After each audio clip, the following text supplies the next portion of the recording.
Oke guys, welcome back to Daily Charting with Toshi, di mana kita akan daily chart your favorite cryptocurrencies. Dan sekarang kita masuk ke DCWT sesi kedua. Di mana di sesi kedua ini fokus kita akan lebih ke pembahasan komen dan juga charting altcoins. Sesuai dengan reminder tadi pagi ya, hari ini kita belum ada data penting, tetapi jangan lupa mulai dari besok sampai Jumat penuh ya, jadwal penuh, jadi siap-siap. Volatility-nya akan mulai kemungkinan besar dari besok dan seterusnya ya.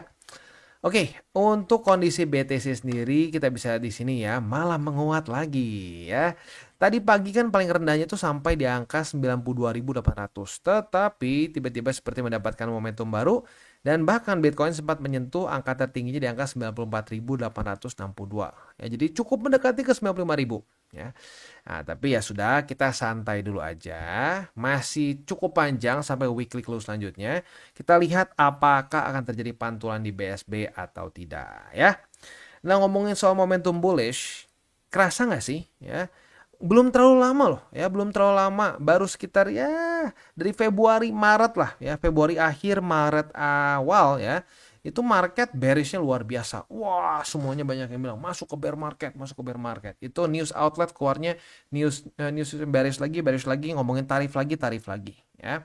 Tapi tiba-tiba setelah ya apa ya mungkin ya, permainan atau apa ya, bolehlah kita sebut sebagai permainan tarif sepertinya sudah mulai mendingin, tiba-tiba news yang keluar adalah news yang bullish lagi ya. Bahkan sekarang kalau kita ngomongin soal news, ada lagi news di mana ada major supermarket chain ya yang namanya Spar ya, ini dia akan melaunch Bitcoin payment, dan ini kasarnya mungkin kalau perbandingan sama kita itu mungkin kayak Hero mungkin ya, atau kalau dulu tuh mungkin lebih menjamur tuh kayak Giant lah ya, kayak Giant di Indonesia di mana-mana banyak gitu ya. Nah, mereka sekarang mulai menerima pembayaran dengan Bitcoin gitu. Jadi bullish news after bullish news. Apakah permainan tarif kemarin ini hanya sebuah manipulasi ya? Mungkin saja. Kita sudah pernah bahas berapa kali, terutama saat Trump main-main urusan tarif di sini ya. Kena tarif, nggak jadi, kena lagi, Cina dinaikin. Itu seperti kayak dibikin supaya benar-benar market ngedrop begitu. Dan uniknya setelah udah ngedrop, ya kita juga pernah ngebahas ya, si Trump sebelum dia ngomong akan ada pause 90 hari untuk urusan tarif, dia bisa-bisanya nge-tweet ngomong siap-siap ya. Intinya kayak ya buy it now lah gitu, buy the market now gitu, dan boom naik lagi ke atas ya. Ya sulit juga kalau kita mikir itu bukan manipulasi. Dan ya kita udah bisa lihat juga ya dari apa namanya, Partai Demokrat sudah mulai banyak yang ini nih mau mengimpeach Trump gitu. Jadi wah bener-bener lah ya, market manipulation di cycle ini nggak main-main ya. Ya tapi intinya satu, liquidity mulai sepertinya masuk lagi ke market karena kondisi tarif udah lebih ada kejelasan. Semoga benar-benar beres dan ketok palu ya. Ya ketok palunya gimana ya? Semoga Amerika dan China damai, ketemu jalan tengah, santai-santai aja, and then udah gitu ya, harapan selanjutnya adalah the Feds yang mulai lebih dovish begitu ya. Dan ya kemungkinan besar Trump akan terus menekan si Jerome, maybe Paul Atkins akan ikutan juga, karena seperti yang sudah pernah bahas sebelumnya, Paul Atkins yaitu chairman baru dari SEC itu diajukan atau dinaikkan itu sama Trump begitu ya. Jadi ya otomatis ada utang politik, dan memang si Paul Atkins ini juga terkenal sebagai seseorang yang pro kripto dari dulunya. Jadi ya ada kemungkinan besar SEC dan ya Trump akan ada kerjasama maybe untuk menekan si Jerome begitu ya. Ya tapi baik lagi, itu semua kita harus tunggu sampai pada faktanya nanti kejadiannya seperti apa begitu ya. Sama seperti kita menunggu nih apakah akan terjadi pantulan di BSB atau tidak begitu ya. Nanti at some point gue akan bahas lebih detail lagi untuk urusan pantulan ini, karena cukup banyak yang tertarik sepertinya ya. Tapi gue nggak berani janji kapan. Maybe in the future ya. Oke, sekarang kita masuk aja langsung ke komen. Untuk komen yang pertama dari Ray Game 01 ya. Jawab ya Bang Toshi, rekomendasi pribadi lu untuk pemilihan altcoin untuk di hold sampai ke all season bagaimana ya? Sebenarnya simple ya, masih sama seperti dulu yang gue pernah bahas ya. Yang pertama yang penting kan 70-30 dulu ya, pastikan hanya 30% atau 40% paling mentoknya untuk alokasi altcoins. Nah yang kedua, mayoritas dari altcoins lo please jangan yang aneh-aneh ya, sebisa mungkin altcoins yang punya utility, dan yang paling penting apa, ya dia apa namanya itu kalau bisa lebih ke layer one begitu. Ya dimana ya gini deh gampangnya kayak BNB, kayak Solana gitu ya. XRP maybe in the future gitu ya. Supaya apa? Supaya orang tuh bisa build something di dalamnya. Begitu. Karena kalau lo perhatiin yang sustainable ya, lu perhatiin alts yang sustainable itu adalah alts yang bisa dijadikan sebagai platform to create something else. Ethereum ya. Wah, ngebumnya luar biasa. Kenapa? Karena rata-rata semua DEX, dApps dulu semua di ETH begitu ya. Walaupun sekarang ya masih banyak juga di ETH ya, tetapi ya di cycle kemarin itu dapat pesaingnya BNB. Begitu. BNB juga menguat begitu ya. Nah, lalu ada Solana. Solana juga di cycle ini karena meme coinsnya luar biasa, nggak kira-kira semua bikin di Solana, dia naik juga. Begitu. Jadi, yang pertama pastikan punya utility. Yang kedua mungkinnya selain dari layer one, market cap. Market cap jangan yang kecil-kecil amat. Begitu. Semakin lu memilih altcoins yang market capnya kecil, maka resiko lo akan lebih besar. Begitu ya. Ya, resiko lebih besar otomatis potensi profit pun lebih besar. Tapi ya, sekali lagi berbanding lurus. High risk, high return. Begitu. Jadi, pastikan mayoritasnya adalah alts yang punya utility, ya, market cap-nya jangan kecil-kecil amat, begitu. Dan ya kalau bisa layer one, begitu ya, di mana layer one ini bisa dibuild berbagai macam project di dalamnya.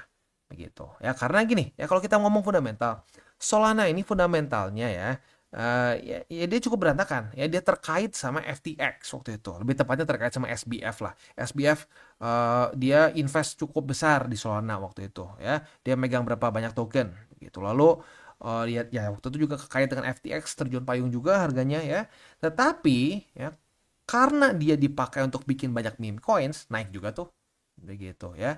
Dan misalkan project-project lain yang sebenarnya less kontroversi begitu ya, seperti misalkan AVAX, Polkadot, itu kan lebih nggak banyak kontroversinya kan, tapi lu bisa lihat di cycle ini underperform dibandingkan dengan Solana. Nah jadi itu pertimbangan-pertimbangan yang harus kita pikirkan saat kita memilih altcoins gitu ya. Tapi ya boleh lu sisakan ya berapa persen gitu, misalkan maksimum 10% lah untuk yang lebih spekulatif seperti memes dan alts yang market capnya mungkin mikro ya, bukan cuma kecil gitu tapi mikro ya. Next. Wah, dapat super thanks dari AA Fajar. Salah baca gue ya.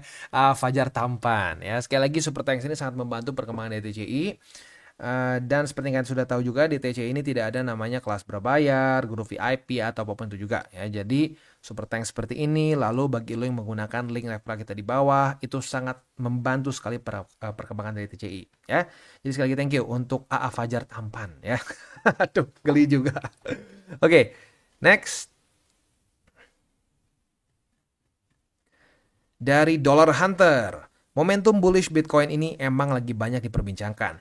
Tapi penjelasannya di sini tuh beda karena detail dan mudah dimengerti. Semoga bisa jadi panduan buat yang mau masuk atau optimalkan portofolio mereka. Salut buat analisisnya. Thank you ya. Ya jadi lagi-lagi kita tuh pengen orang-orang tuh bisa mengerti dasarnya kenapa sih. Kan orang kadang-kadang suka bikin aturan, pokoknya begini. Kenapa begitu? Udah percaya aja gue. Nah, gue gak mau kayak gitu. Gue pengen orang tuh mengerti dengan detail, dengan jelas kenapa we do this, kenapa we do that, begitu ya. Mantap ya, semoga bisa terus konsisten. Next dari Hadi Ngegame ya. Keren sih kalau dukun dapet cuannya dari ngibul. Dapat cuannya dari ngibul. Tapi TCI murni dari konten yang free. Tapi dirasa rasa TCI kayak emak gua, bawel tapi bener. Gak apa-apa ya, makanya gua disebutnya Mak Toshi ya. Karena ya katanya bawelnya kayak emaknya ya. Tapi ya mungkin itu jadi kayak semacam kayak Enderman juga ya. Kenapa? Karena ya emak-emak kan memang kadang-kadang bawel. Tapi kalau lu pikir-pikir lagi ya, bener juga tuh si emak ya. Ya, mantap. Next.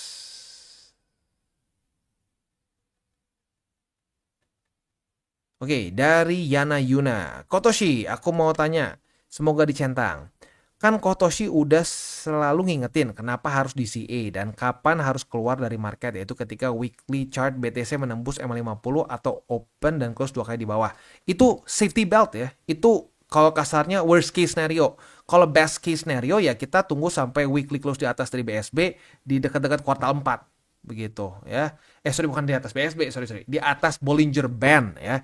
Kalau sampai di atas dari Bollinger Band kuartal 4 ya. Jadi sekali lagi, EMA 50 itu adalah safety belt kita, worst case scenario kita. Tapi kalau main scenario kita adalah ya di kuartal 4 seperti kita sudah sering jelaskan. Ya dari cycle ke cycle BTC selalu pucuknya itu di kuartal 4 post halving year ya, seperti yang kita bahas juga di DCWT sesi pertama tadi ya. Nah, tapi gimana cara kita masuk ke market lagi ketika bear market sudah dikatakan selesai menurut statistik Kotoshi? Apa indikator yang harus dipakai? Salam tabur tuai. Nah, untuk indikator sebenarnya bukan lebih ke indikator ya. Lagi-lagi balik ke teori cycle begitu ya, dimana lu teori cycle juga nggak beda jauh-jauh amat dari masa ke masa, walaupun akurasinya nggak seserem pucuk ya. Kalau cycle top tuh sampai sekarang nggak pernah sekalipun melenceng ya. Kuartal 4 selalu ya. Nah, jadi kalau untuk statistik bear marketnya, di mana kasarnya kita akan kurang lebih mendapatkan bottom ya. Ya sebelumnya EMA 200. Bottomnya tuh daerah dekat-dekat situ, EMA 200 weekly. Tapi break di cycle kita kali ini jebol ya. Nah, jadi mungkin statistik yang lainnya adalah mengenai ya si time frame-nya. Time frame-nya itu mendekati kuartal 4 juga, sekitar November Desember begitu. Ya nantilah, itu kemungkinan besar kita akan bahas nanti saat sudah dekat aja, karena kalau sekarang kita udah ngebahas orang udah lupa lagi. Gitu, nggak usah jauh-jauh ya. Ini teori cycle gue udah bahas dari 2021, tapi orang nggak peduli waktu itu. Ya, apa sih? Gitu. Jadi, entarlah, gue belajar satu hal. Lebih baik kita bahas kalau sudah lebih relevan waktunya gitu, saat sudah masuk ke bear marketnya baru kita bahas. Kalau nggak, bahas dari sekarang cuma bikin berbusa dan nggak ada yang dengerin juga gitu ya. Next dari Moravian, N-nya banyak ya. Halo Bang Toshi, mau tanya lagi dong. Bang, kalau lihat chart weekly BTC di tanggal 22 Juli 2024, coba kita lihat tuh 22 Juli ya, 22 Juli 22 Juli tahun berapa? 2024 ya. 22 Juli mana sih? Daerah sini lah ya. Oke. Oh, ini nih. Oke, kayaknya dari situ ya. Itu apa bukan disebut mantul ya? Minggu depannya langsung disambung dengan bearish engulfing. Terima kasih Bang Toshi. Ini kenapa kita nggak bisa hitung sebagai mantul? Karena ini ngedoji, nggak ada body gitu ya. Nah, jadi cuma dihitung itu saat ya, yang dihitung mantul itu adalah saat weekly close-nya bullish. Dan ya candle-nya harus sehat lah gitu, candle sehat dalam tanda kutip ya. Jadi nggak bisa yang tipis-tipis begitu. Kalau tipis-tipis begini kita nggak bisa hitung sebagai candle bullish. Ini lebih mendekati ke doji. Begitu, makanya kenapa yang dulu yang dua data yang bisa dibilang data fake outnya, sempat ada yang bilang juga ke gua, Bang itu nggak usah dihitung lah Bang yang dua ini, karena bodinya kecil Bang, ini mendekati doji. Ya tapi ini masih lebih mending lah, masih ada. Tapi ya gue juga ngerti sih dengan argumennya, ini bodinya memang kecil begitu. Jadi sebenarnya kalau mau ngomong ya lebih baiknya kita anggap mantul tuh kalau bodinya itu sehat lah gitu ya, candlenya seperti candle, nggak kayak cuma garis doang begitu ya. Nah itu dia makanya kenapa yang ini kita nggak hitung sebagai pantulan, karena ya lu bisa lihat sendiri ini cuma ngedoji aja gitu, kayak nggak kemana-mana dalam seminggu lah kasar seperti itu ya. Oke, pertanyaan bagus ya. Next dari Ricky Kuya. Mantap Bang, lihat kontennya membuat kita semakin bijak dalam berinvestasi, bukan berjudi. Mantap ya. Mau kayak cepat, ya miara tuyul aja. Salam tabur tuai. Iya miara tuyul ya. Ya tapi ya ini sih. Tapi gue seneng banget sih setiap kali ngelihat komen-komennya seperti ini, karena banyaknya orang mau judi loh di market. Serius, nggak ada ketertarikan investasi dari bahasanya itu. Banyaknya seperti itu. Apalagi di awal-awal gue buka channel, itu sempat gue ngerasa kayak ada ini apa gue lanjut gitu ya, males jujurnya ngeliat banyak sekali orang-orang itu yang cuma pengen cepet kaya, nggak peduli gimana caranya begitu loh ya. Tapi ya untungnya ya gue juga sama Sato sering ngobrol, Sato bilang ya harus terus dihajar ya, harus terus aja dihajar. Dan makanya sejak itu gue jadi ya udahlah, gue sekalian nih ya, kalau dulu kan gue ngomong lebih halus gitu ya, lebih begini, kayak ngomong ke anak kecil gitu. Wah kayaknya nggak kena di Indo, harus gue damprat, gue damprat masuk ke otak ya.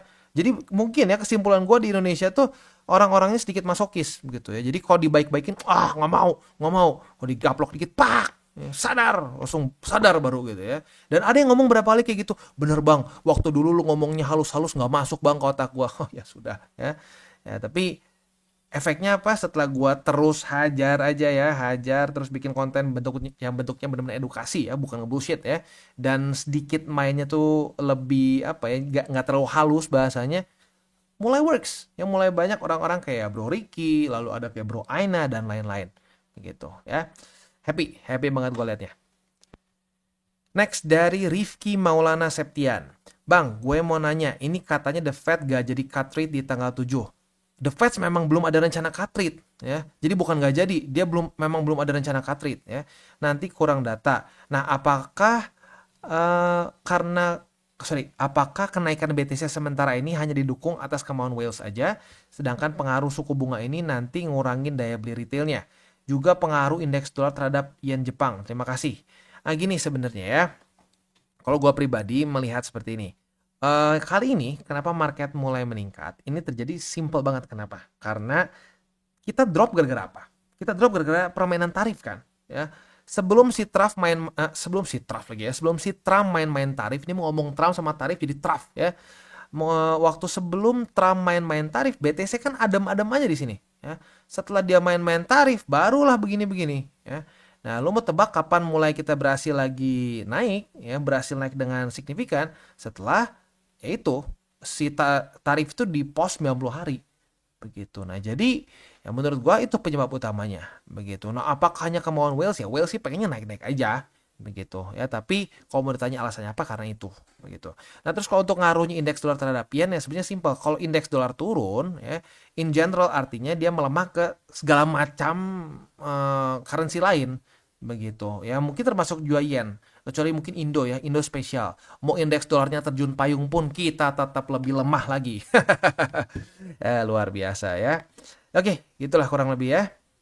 Semoga menjawab. Next dari, dua kali ini ternyata ya.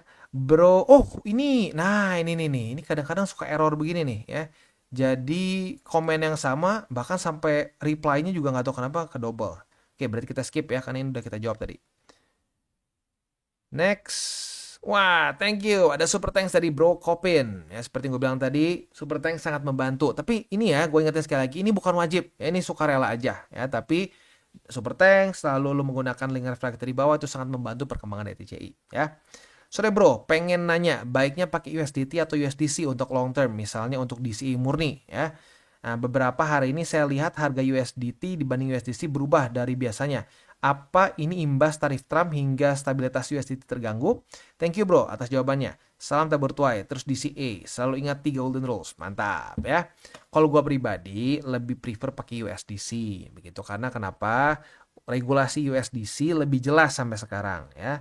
Jadi buat yang nggak tahu, USDC itu di issue oleh Circle. Ya, Circle dari awalnya memang lebih compliance itu lebih bagus dibandingkan USDT. Sementara USDT itu oleh Tether ya. Nah, Tether beberapa kali kontroversial ya, dan ya intinya kalau gue pribadi lebih nyaman taruh di USDC begitu. Nah, kenapa bisa berubah? Ya bisa macam-macam. Bisa karena exchange yang lu pakai itu bisa ya, karena misalkan dia si order booknya nggak terlalu stabil bisa ya, atau bisa juga memang dari sananya ada permasalahan nih, antara ya dari issuernya ada permasalahan begitu ya. Ya, tapi intinya kalau ditanya, gue lebih prefer USDC gitu ya.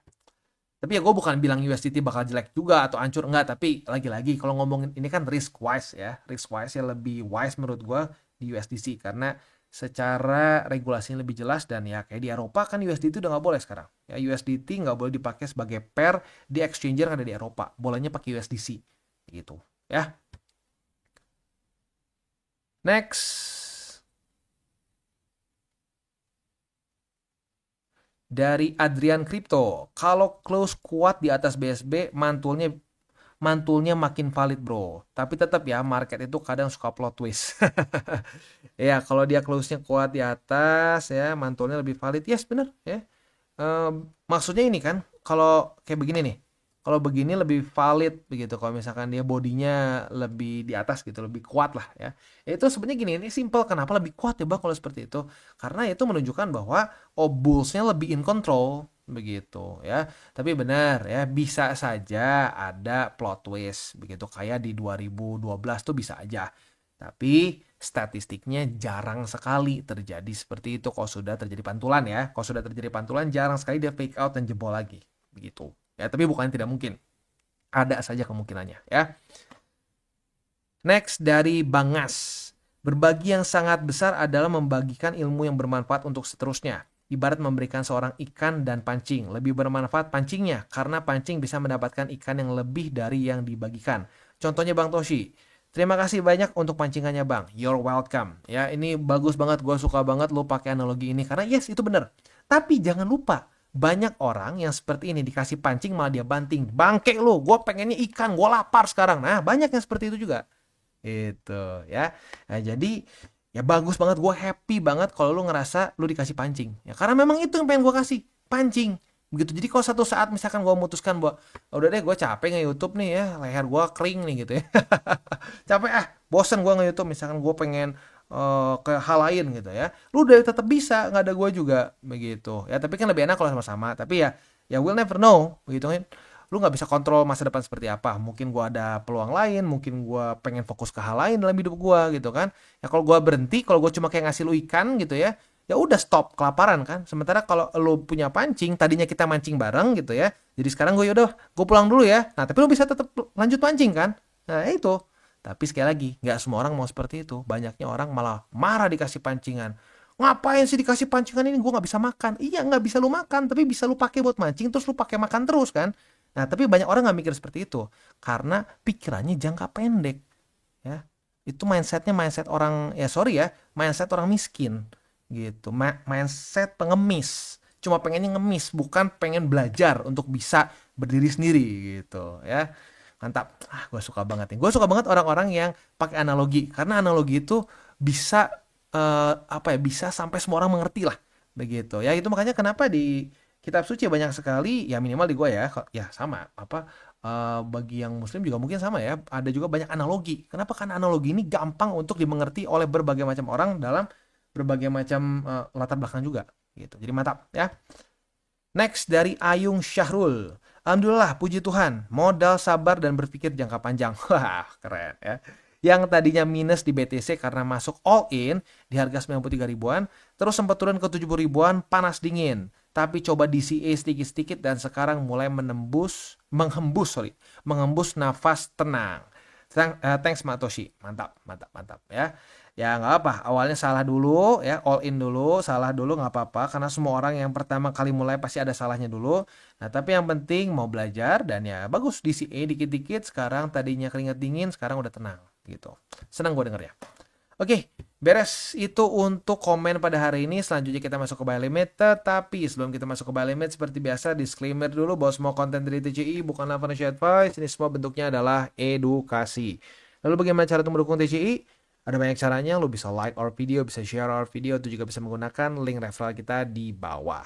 Dan sekarang kita akan dengar dulu pesan-pesan dari sponsor kita pada hari ini. Oke, today's video is brought to you by Bybit. Di mana di Bybit ini kita bisa melakukan berbagai macam hal, ya, mulai dari yang newbie sampai yang sudah advance. Buat mungkin lo merasa bahwa, aduh bang, gue masih nggak ngerti nih TA, gue masih nggak ngerti charting dan seterusnya, tapi pengen akumulasi, pengen DCA murni. Bisa, lo tinggal masuk ke sini, one click buy, di mana lo bisa pilih lo mau pakai apa ya fiatnya, lo tinggal pilih juga asetnya apa. Ya misalkan lo pengen akumulasi BTC. Misalkan setiap hari Senin jam 7 pagi, misalkan gue pengen akumulasi BTC sebesar 100 ribu rupiah misalkan ya, lu bisa langsung lakukan di sini. Bisa peer to peer, bisa Dana, Bank BRI dan lain-lain. Ini gila ya, bisa pakai BCA Mobile dan seterusnya. Jadi Bybit ini memang cocok banget buat orang-orang yang tinggal di Indo ya, bisa langsung pakai bank-bank yang memang sudah biasa kita pakai di Indo ya. Nah, buat yang intermediate sampai advance juga di sini ada spot, dan juga ada leverage tokens, dan tentu juga ada derivatives trading, di mana kita bisa menggunakan kontrak yang USDT maupun USDC.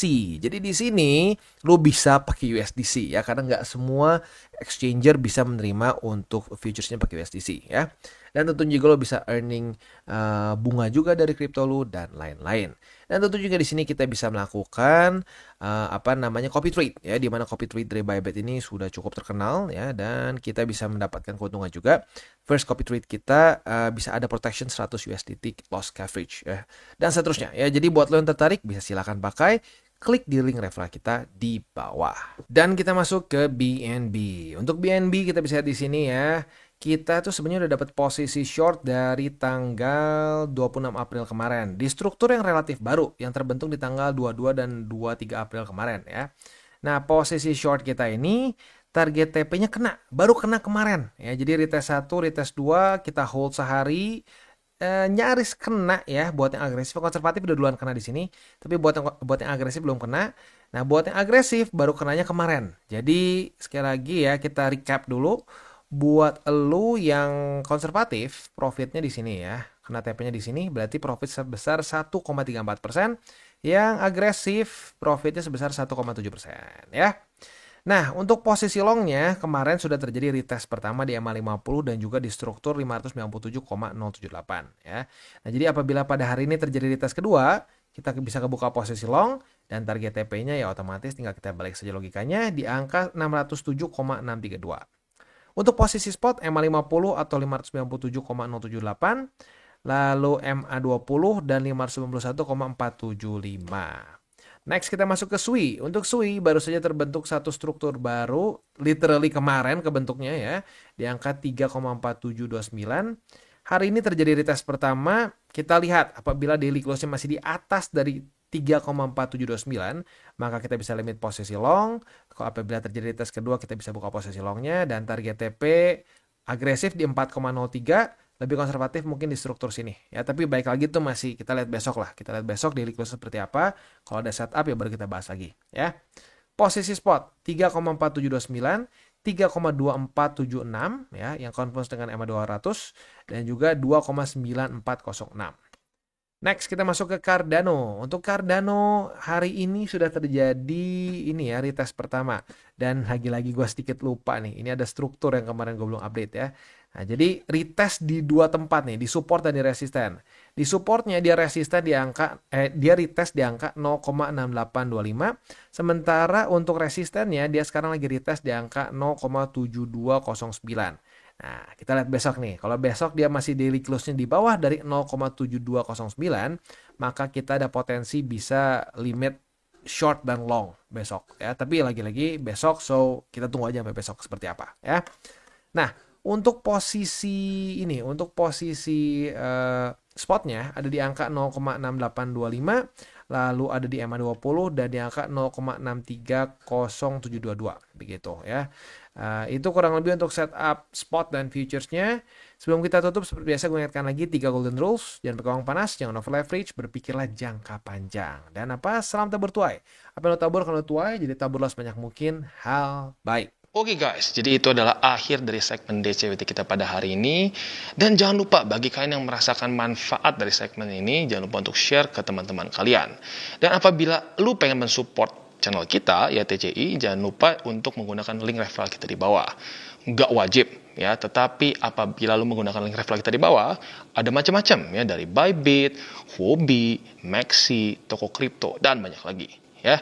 Ya, walaupun nggak wajib, tapi kalau menggunakan link referral kita, lu secara langsung membantu perkembangan dari TCI. Dan satu lagi, jangan lupa juga untuk join Telegram group kita, di mana kita bisa ngobrol-ngobrol santai mengenai dunia cryptocurrency secara dua arah. So, jangan lupa untuk like, subscribe, klik the bell icon, and see you on the next video.